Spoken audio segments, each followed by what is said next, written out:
Happy Mother's Day to all of you moms out there today.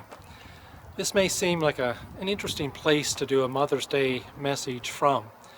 Actually, it's sort of Mother's Day, but I'm going to sort of take a page out of my father's book today.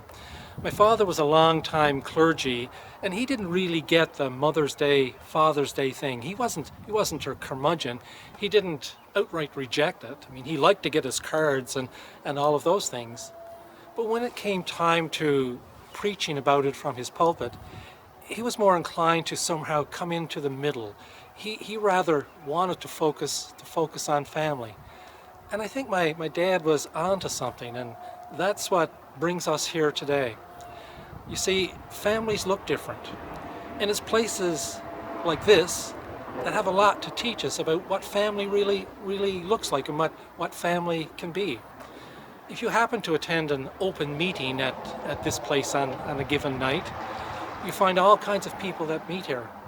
There's individuals who will openly share where they went wrong, and then they tell stories about how they find strength and understanding to make it through one more day. And these guys, they take responsibility for one another. If someone's in distress, for instance, any time of day or night, someone here is going to track them down and see if they somehow can be helped. And really, that's about it. There isn't much more to it than that. Does it all go smooth? Is it all easy going? Absolutely not. There's differences like every family has their differences. But you can be assured there's lots of hugs, and there's lots of tears, and there's lots of cheers.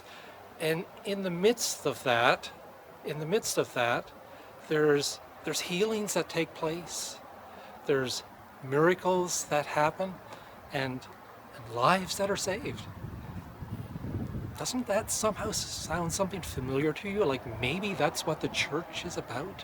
Healing and miracles and lives being saved? Jesus had something to say about these things. One of his followers was one of the most despised people in his culture. Matthew was a tax collector before he became a follower of Jesus. And when he began to follow Jesus, one of the first things he did was he threw this party, and he invited, according to one translation of the Bible, all of the disreputable people, the riffraff, the other tax collectors, and all of those people, the so-called worst of the culture. And in the midst of that, who was the guest of honor?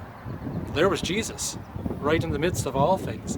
And that didn't sit too well with some of the religious establishment. They began to challenge Jesus' disciples. I mean, how can you guys follow a rabbi who would hang around with this kind of people? And to paraphrase Jesus jumps in and say, hold on here guys, hold on here. It's not you guys, it's not the well who need a physician. It's and I haven't come to tangle with you rabble, but rather there are those who are sick, and there are those who are lost, and those are the folks that I've come so that they can come into the party. Look, if you want to see Jesus at his best, look no farther than where the suffering and the broken and the hurting meet. I mean, it's like the folks at Matthew's party. They understood one another in their vulnerability. They came together. They shared their stories in their brokenness, and in the process, they became family. They became family, and there's something wonderful. There's something wonderful about places like this. You see, if there was someone that regularly came here and they left this place and they went to St. John's to a meeting, for instance, or they hopped on a plane and they went to Toronto, or they headed down to New York, or they went to London, or they went to Auckland, or wherever it else was in the world, and if they walked into a YMCA, and they walked into a church basement, or they walked into a community center, then once they took their place, they were welcomed, and they are welcomed as a member of the family, no questions asked. I wonder if a Christian who sort of went to some other part of the world and some distant place and walked into a church, would the same would the same thing happen? I don't know. But this I do know, that the more that I hang around with the people that Jesus hung around with, then the more I learn of what it means to be family. And these guys, well, they've taught me a simple prayer.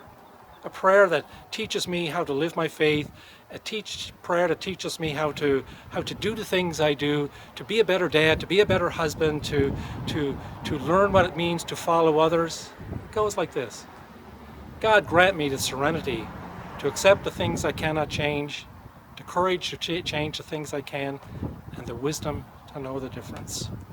God bless you. Have a great week.